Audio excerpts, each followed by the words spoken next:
Hello, thank you so much for joining us today. My name is Juliana Mesa, and I'm a study abroad advisor at the Center for Global Intercultural Study, which is the study abroad office in the College of LSNA. I will be co-facilitating this info session with my peers, Ben and Joy. If you'd like to introduce yourselves. Go ahead, Joy. Hi, I'm Joy. I'm the advisor of the CGIS office for some of our Asia programs and a lot of non-traditional ones too. Yeah, thanks. My name's Ben. I'm also one of the advisors at the office. I advise for programs in Asia, China, Taiwan, Japan, also Australia, and Jordan and Morocco. Welcome. Excellent. Well, thank you so much to you all for being here today. We're going to be talking about non-traditional programs or locations, as Joy was saying earlier. So let's dive into our info session agenda. We have a lot to cover today. We would like to get started with a brief introduction. Then we will talk about some non-traditional locations. We will be classifying them by region. And per each region, we're going to be highlighting two locations or two programs actually. And we won't be able to go over all the non-traditional programs because we do have a large variety. For the second part, we will go over some general information about study abroad, like the winter 2027 timeline, the MCompass system, course approvals, our multiple application policy, finances, and more. Finally, we'll have some space for questions. That being said, you're always welcome to enter questions in the chat as we go. We will try to answer those, but if we don't get to them, we can always get to them at the end of the presentation during the Q&A session. Okay, so let's get started with the main part of our presentation, talking about non-traditional programs. First, a brief introduction. So historically, Western Europe has been the most popular region for US students to study abroad. As a result, Western Europe is considered a traditional study abroad destination. Non-traditional locations will be referring to those that don't fall under that umbrella or are less known or popular. Today, we're going to highlight some regions and locations that may not be the most popular locations for many students, but offer great programs and opportunities for you to fulfill degree requirements, explore the world, and become a global citizen. There are many reasons why going on a non-traditional location is a great opportunity. We're going to be highlighting only three today, but there's plenty more reasons to go abroad on this type of programs. First, stepping outside of your comfort zone and challenging yourself in an unfamiliar environment. In general, with study abroad, I would say that you do get to be outside of your comfort zone because you're no longer in your own country or your home country. But when going on a non-traditional location, you get to explore a non-Western perspective for the most part. We also would like to highlight that CG's will be or always partners with organizations and universities who offer guidance to students and 24/7 assistance. We know a concern for students going to non-traditional locations may be the support that they get while on site. Well, for each of our programs, there's on-site staff that will be able to guide you and will be able to offer you a lot of useful resources to navigate your time abroad. This may also be a great opportunity going abroad as a student to go out to a non-traditional location outside of Western Europe, with the latter being a really popular place for travel destination for vacation and such. Maybe now as a student, it's the best chance for you to explore a place like, let's say, Senegal or Morocco. You can also immerse yourself in a new culture and language. We understand that that can be a little bit new and different, but we want to say that even if you don't know the local language, you can still travel to non-traditional locations where there are programs with English taught courses. So yes, it will be a challenge and you'll get to learn a new language or at least a little bit of it, but also you'll be able to do your coursework in English, not in Spanish. We also want to let you know that on non-traditional locations, when going on this type of programs, it may help you set aside when you're applying to jobs or internships in different type of fields. The reason for this is because to an employer, this may signal your ability to adapt and be comfortable with ambiguity. It also demonstrates your cross-cultural competence beyond the expected, your initiative and intellectual curiosity, and it also adds a different perspective on your end. We would like to highlight a quote from one of our CGIS alumni that participated in the Psychology and Humanities program in Buenos Aires. This student said, "The program has motivated me to continue practicing my Spanish and taught me a lot of confidence and independence. I will now seek out more global opportunities. I'm not afraid to get out of my comfort zone." Okay, so now let's get started with the different regions that we would like to highlight today. First off is Africa. You can find a variety of programs in Africa that are mainly in environmental and sustainability studies, but also on public and health policy, language studies, and so on in places like Ghana, Kenya, Morocco, Senegal, South Africa, and Tanzania. And you can find all these links and list of programs when going to the CGIS website. If you signed up for this session, you will be getting the presentation sent to you. For these programs, we would like to mention that they are great opportunities if you're trying to pursue a major or minor in African studies, French or Arabic studies, communication, environmental sciences, Islamic studies, and more. You could also reserve your distribution requirements or general LSA requirements to complete those while abroad. So many of the programs in Africa offer a lot of humanities and social science courses. To highlight a few, we would like to start with Immersive Arabic and Culture in Rabat. This semester program is offered through our provider CIE. Students have to complete 2 applications by the CGIS deadline, which is September 15. So you will be completing the mCampus, which is the University of Michigan or CGIS application system, and the CIE application on the CIE portal. You can earn 16 to 17 credits by enrolling in a variety of courses from fields in communication, psychology, and so on. You could also enroll in academic projects, so do either research or an internship while you are abroad on this program. For housing, you will have 2 options on this program. There's the homestay or shared apartment options. If you're curious or want to learn more about it, you can always set an appointment or email Ben, our CGIS senior advisor, who's here today with us. Another great opportunity in Africa is the university study in South Africa through the University of Cape Town. For this program, you would have to apply on the mCampus and the UCT portal. So these 2 applications need to be submitted by the CGIS deadline, which is September 15. Students enroll in 12 to 18 credits at the University of Cape Town, and there is a large selection of courses in different subjects, so plenty of flexibility for you to fulfill different type of requirements. Housing can either be on campus, and unlike many other CGIS programs, you do have the option on this program to do independent housing. Please note that that's something different to many others, so you should always check the mCampus brochure, and in some later slides, we will be talking a little bit more about that.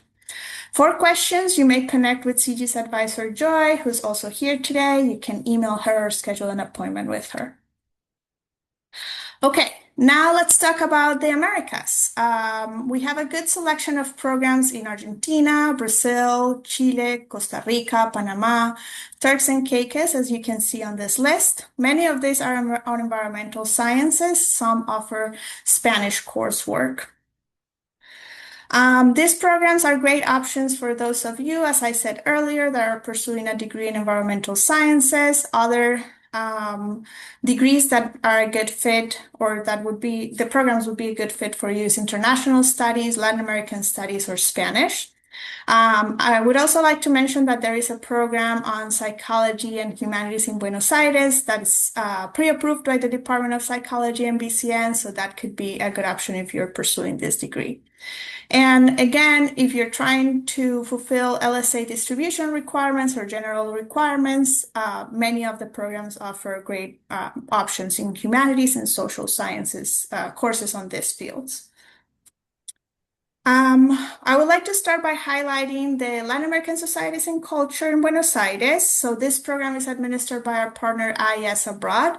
Students submit 2 applications by September 15. So there's the MCompass and the IES application. We have a frequently asked questions file, and it's important to highlight that on this program, the Spanish language is not a requirement. You don't have to have taken any classes in Spanish prior to going abroad. The coursework is mainly taught in English. If you go on this program, you enroll in about 5 courses, which is around 15 credits, also up to 18 credits. Everybody has to take 2 courses. There's the IES language course and also a core course on Latin American studies. For all the other credits, you will be enrolling in electives through IES or enrolling in classes at one of the local university partners that IES has. Buenos Aires, that is if you have advanced Spanish proficiency. Internships and experiential learning opportunities are also an option on this program if that is something that you'd like to explore. For this program, the housing options are either the homestay or apartment option, with the apartment having an additional cost. And if you want to know more about the program, you can always schedule an appointment with me or email me. I am the advisor for the programs in Argentina and Brazil. Another great program in Latin America is Social Justice and Inequality in Sao Paulo, Brazil. Students will be submitting 2 applications. So there's the MCompass and CET application. By the deadline is September 15. You will be enrolling in 15 to 18 credits. There's 2 core courses as well. There's the language course that everybody has to take and a core course on social justice and inequality. For all the other courses, you will be selecting between doing CET electives, or if you're proficient in Portuguese, you will be able to enroll in classes at the local university. For this program, you will be staying in a shared apartment with other CET students, as well as with local students. And again, if you have any questions, you can always reach out to me, whether it is by scheduling an appointment or emailing me. All right. Thank you, Juliana. I'll take over from here. I'm going to be talking about some of the programs we have in Asia Pacific. So we listed a number of them in the yellow box there. Many of them, as you can see, are environmentally focused programs. We also have some that are, for instance, focusing on Chinese language learning. And then we also have a couple here listed that are university study programs. I'm going to highlight 2 of them coming up. Yeah. Oh, well, before I do that, sorry, can you go back? Yeah. So we do have a number of programs in Asia Pacific, and for different majors and minors, students are able to get a number of courses in the following fields. So you can see, I'm not going to read them all, but for instance, international studies, Asian studies, political science, Russian language, literature and culture, etc. And you can probably get a number of other courses that could satisfy some of your LSA distribution credits. Thank you. All right, the first one I'll be focusing on is called Immersive Chinese in Taipei, Taiwan. We work with a study abroad organization called CET to provide this program. So like Juliana mentioned in some of her slides, students will have 2 parts of the application to do. We have the CGIS part, which you do in MCompass, and the CET part. There again, for the same program, just 2 parts, and both parts would be due by the CGIS deadline. So for the academics on this Taipei program, students would earn between 13 and 16 credits. The main focus is Chinese language learning, Mandarin in traditional characters.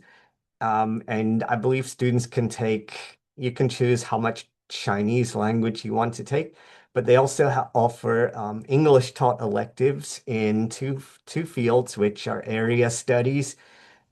These English taught courses many of them would be about, for instance, Taiwan, China, cross-strait relations, and things like that.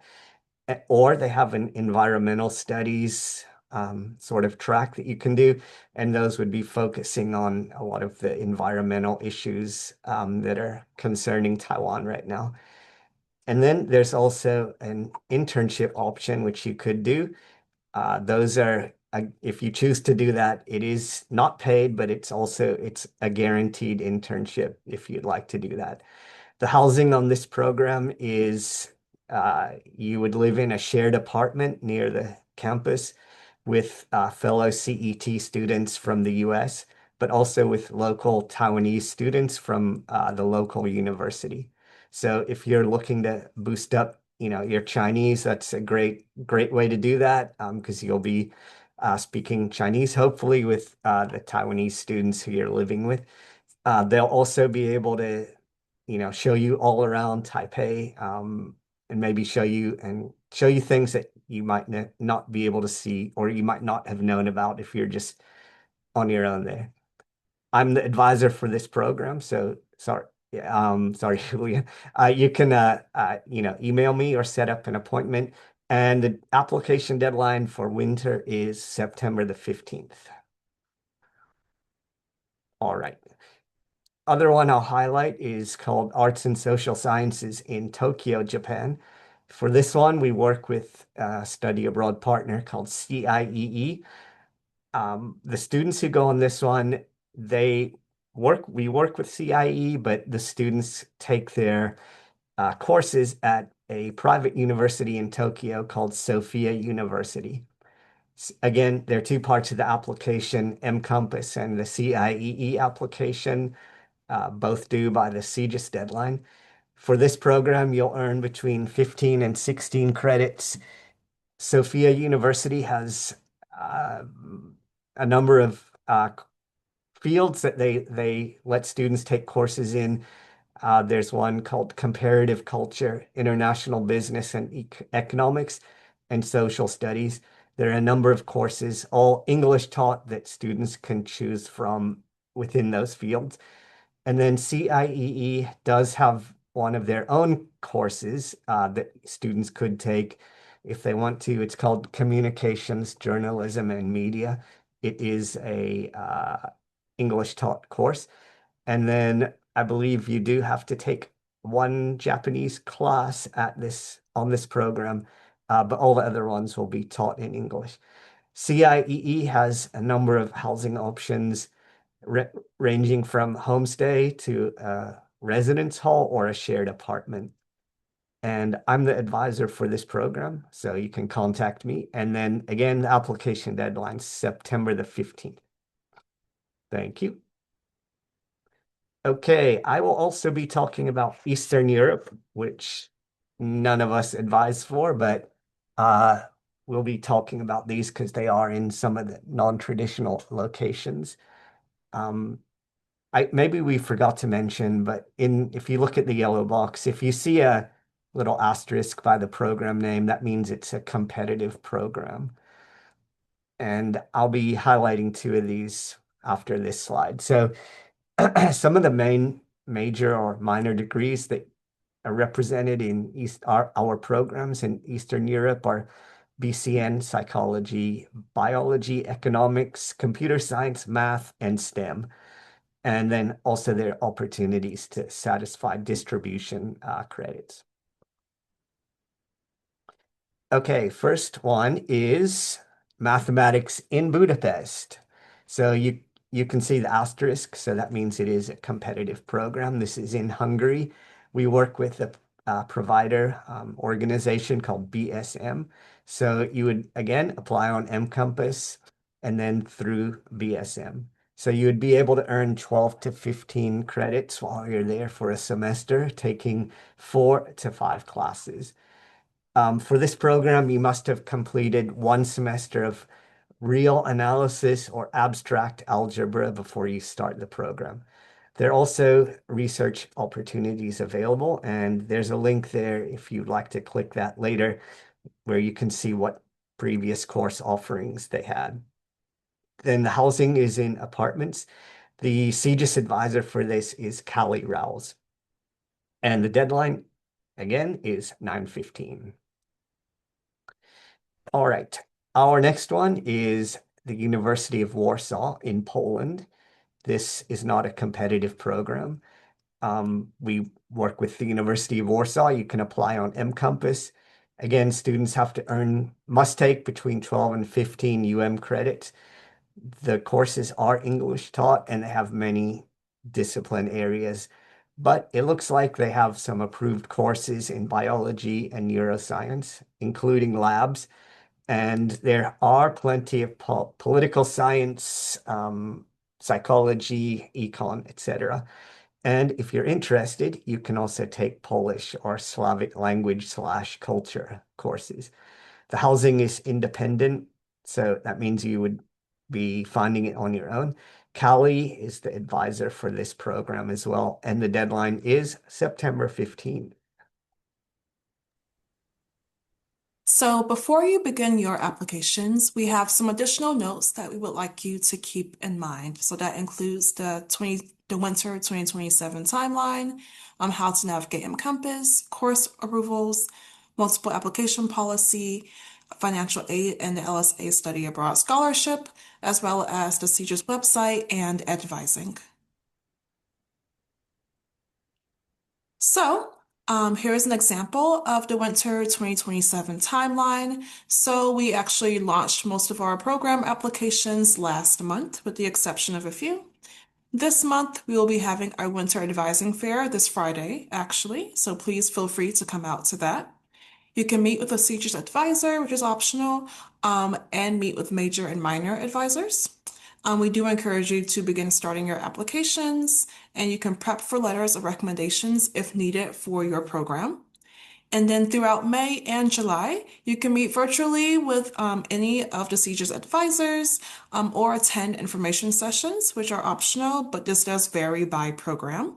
You can begin completing your applications and also begin researching financial aid.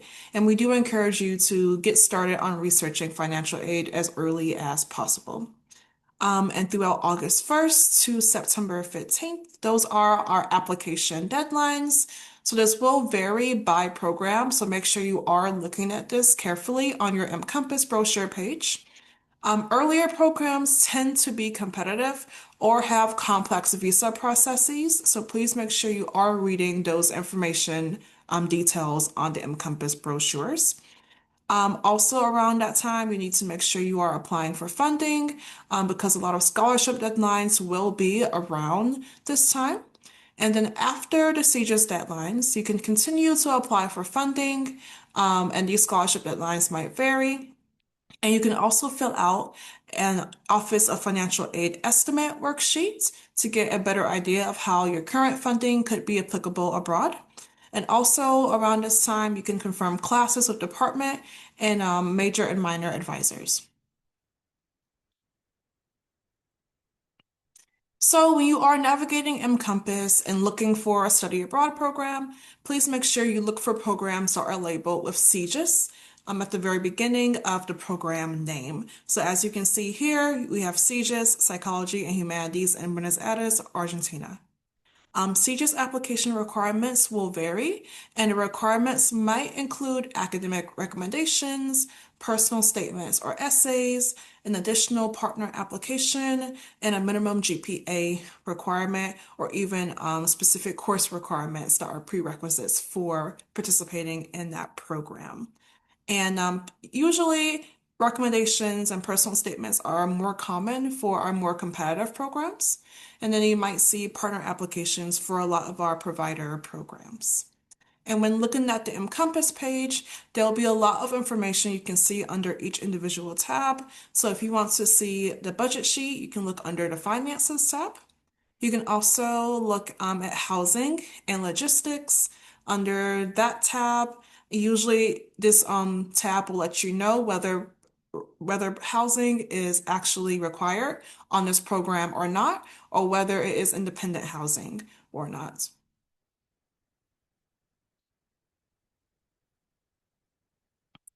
So, definitely start conversations with your academic advisors early about course approvals for study abroad.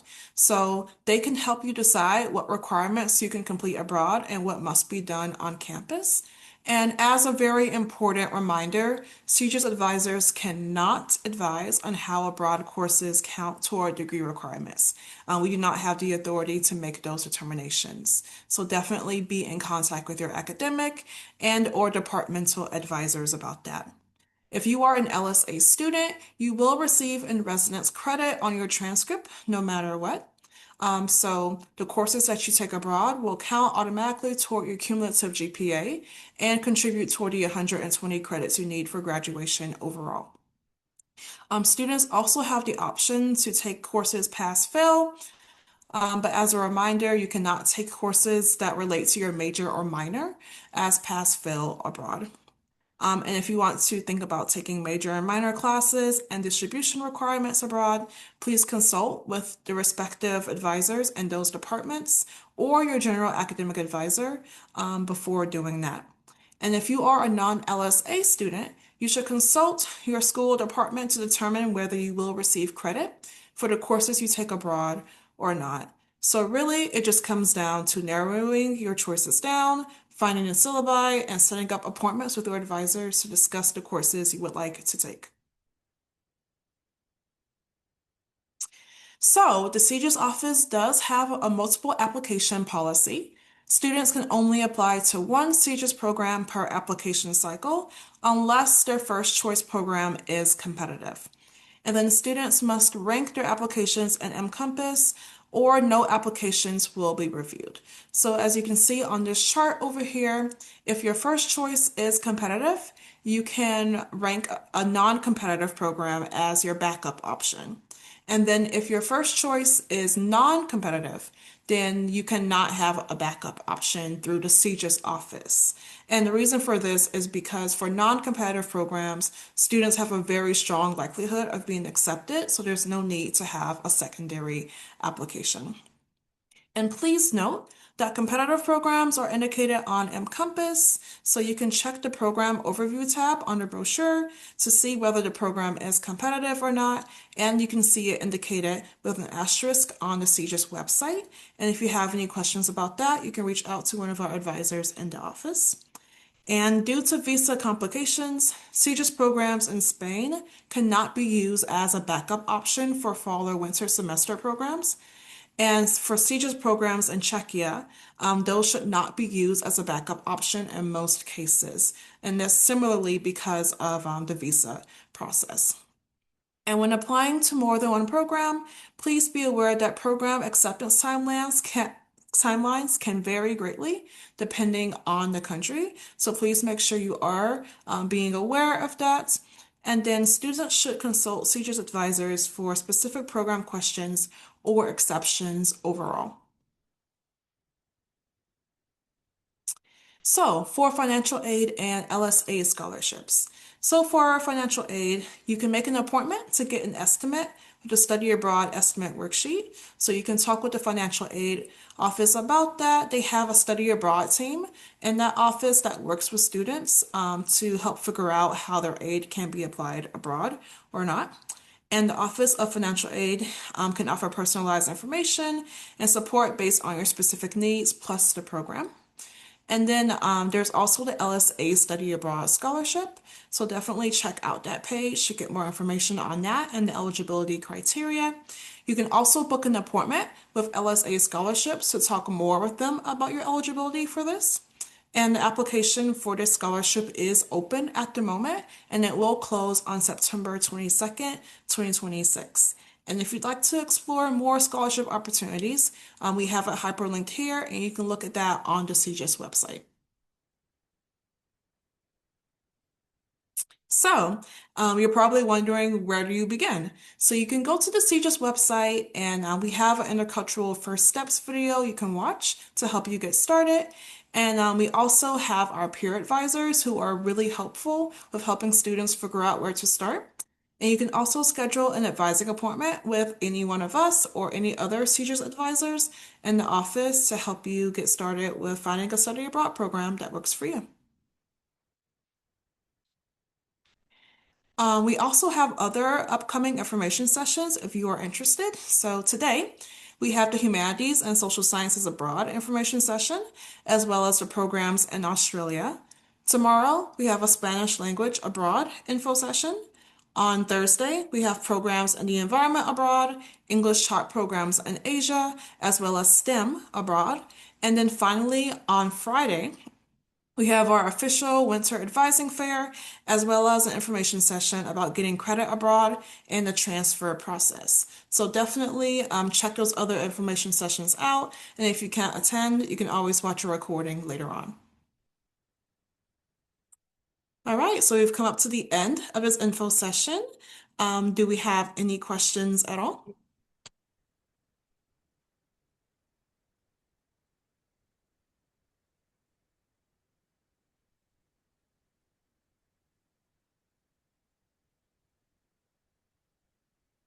All right, then. So in that case, that concludes our information session. Thank you everyone so much for coming, and we really appreciate it. And we hope to see you attend one of our study abroad programs later. Thank you for joining. Really great to see you. Bye.